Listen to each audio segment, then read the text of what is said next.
Hello everyone! So, welcome sa aking channel. It's been a while. I've been doing silent videos kasi I've been having trouble with my allergies. Lalo na sa nose ko. It's not so easy to talk continuously. But it's getting much better. I'm waiting for some time for my operation. I'm taking a lot of medicines, but anyway, I'm getting there. So today I'm going to make chicken in the oven. So simple lang siya. I prepared the chicken like this. So ayan, I sliced them a little bit para mabilis siyang maluto. I cleaned them and rinsed them properly. And now I'm going to make a sauce. Yung ibabrush ko siya sa chicken while it's in the oven. So I'm going to use lemon, some honey, paprika pulver or powder, chili pepper powder or cayenne pepper, salt, black pepper. I'm going to use garlic. I'm going to use soy sauce and oil. So let's start preparing the soy sauce, guys. So ayan, simple lang yung ating sauce, guys. Half ng lemon. Let's press it there.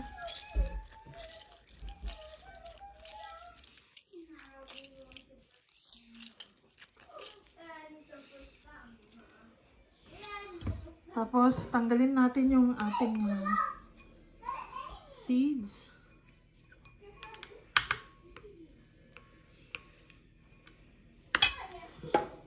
And then we're going to use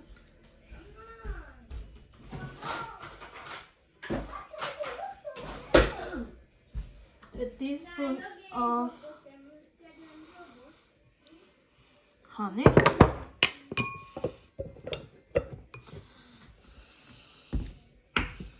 We're going to need some soya.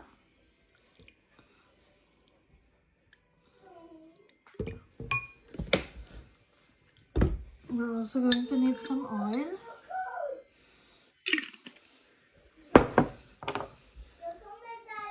Paprika powder.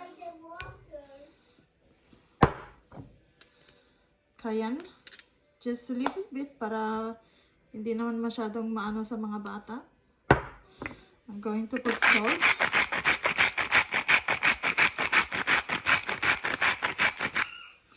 And black pepper.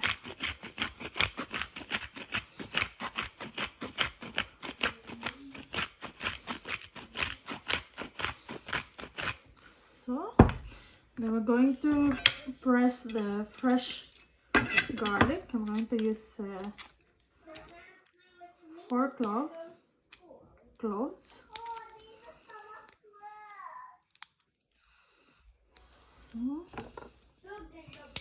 I'm going to press it there.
So, mix lang natin siya, guys.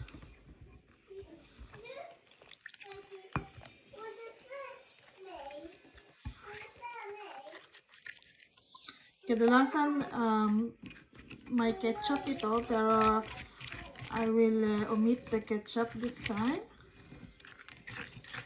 Ketchup.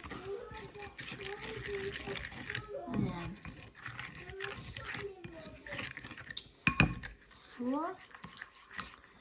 So what I'm going to do, guys, is lalagyan ko ng salt yung ating chicken.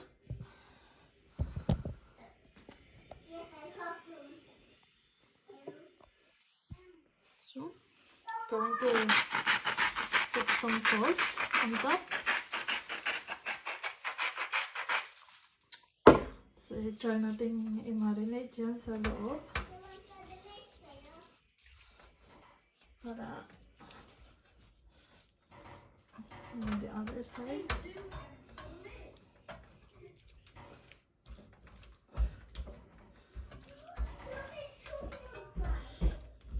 Yan.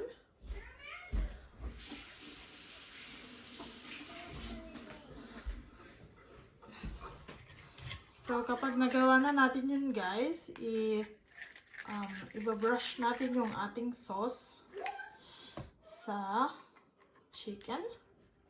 We do it in this side first.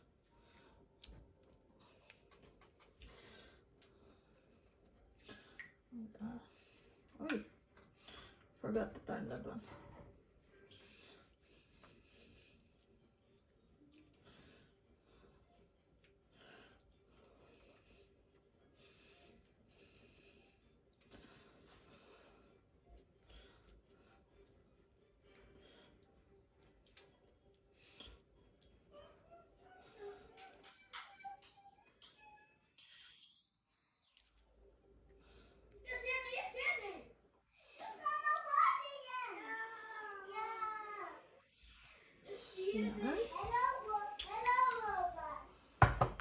We're going to turn it and do the other side.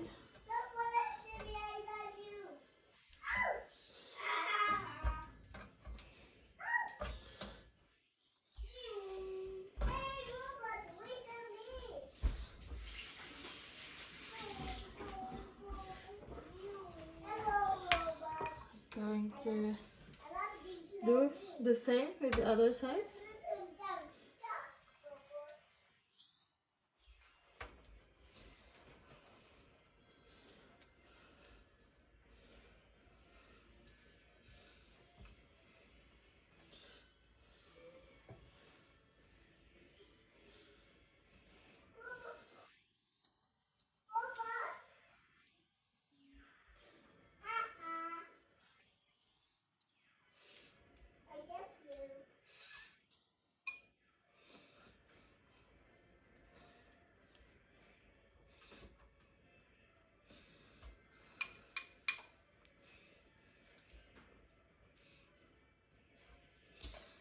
Ayan.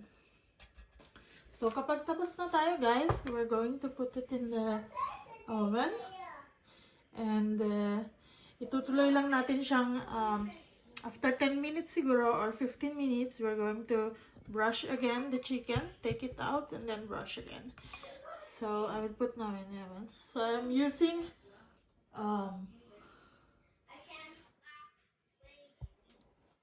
220 degrees. So, ayan guys, nasa oven na yung ating chicken. Now, we're going to pick some vegetables. Kagawa tayo ng salad. And, magbo-boil tayo ng potatoes. So, tara at kuha tayo ng gulay sa aking maliit na garden.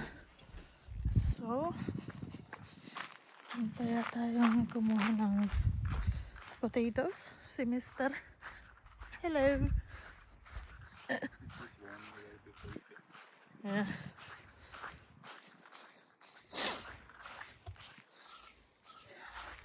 Ayan, so this is my garden. Lit lang. Kuha tayo ng potatoes. Here inside. Let's look. If we can get some potatoes. There's some potatoes here. That. Ayan guys. Some potatoes. Ayan. So, I think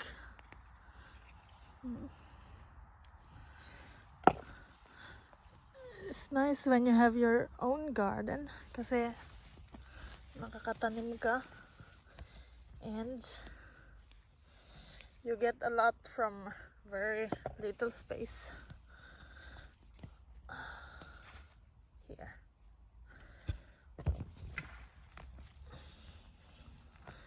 So, itong potatoes na to, tinanim ko siya nung April.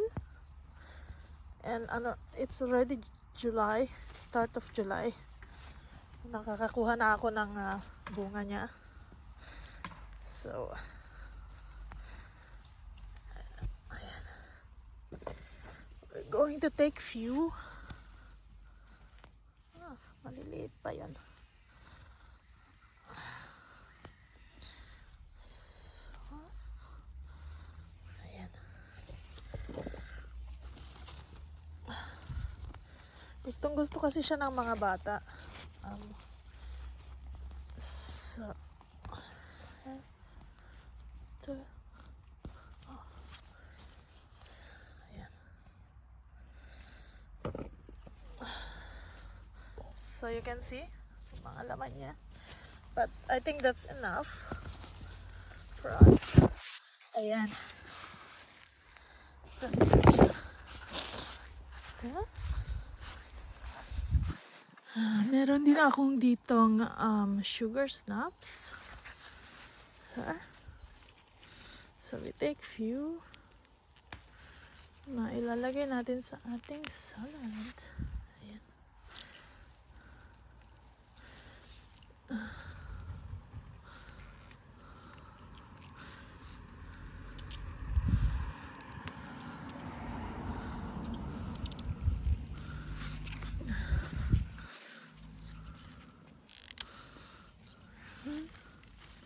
Let's see.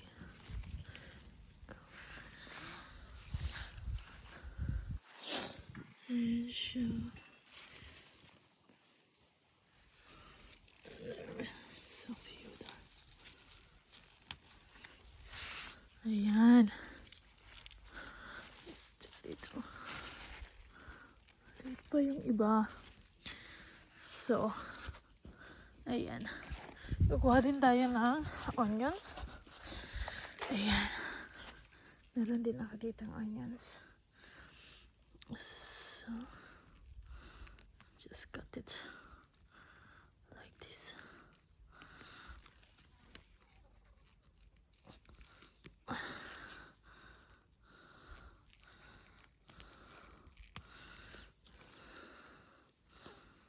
So,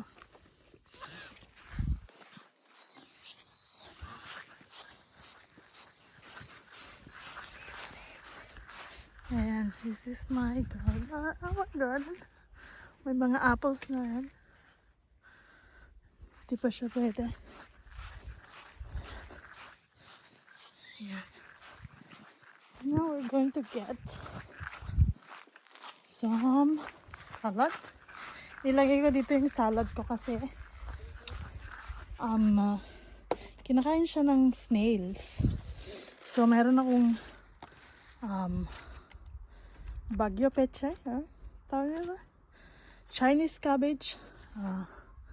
Have some cauliflower, spinach, broccoli, have salads here, and then I have some of those ones. So we just take few, I think, leaves na I can use. Ayan. Para yung malalaki lang ang kunin natin.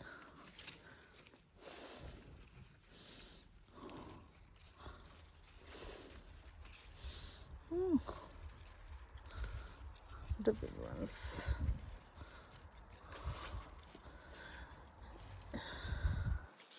It's nice to have your own kasi pwede ka lang pumuntang kumuha ng konti-konti kapag kailangan mo. Kasi usually vegetables don't stay so long sa fridge.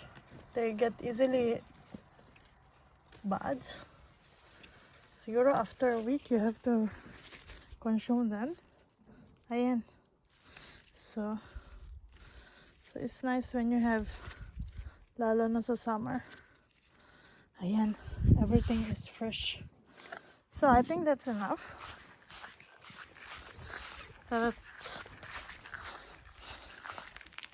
Ayan.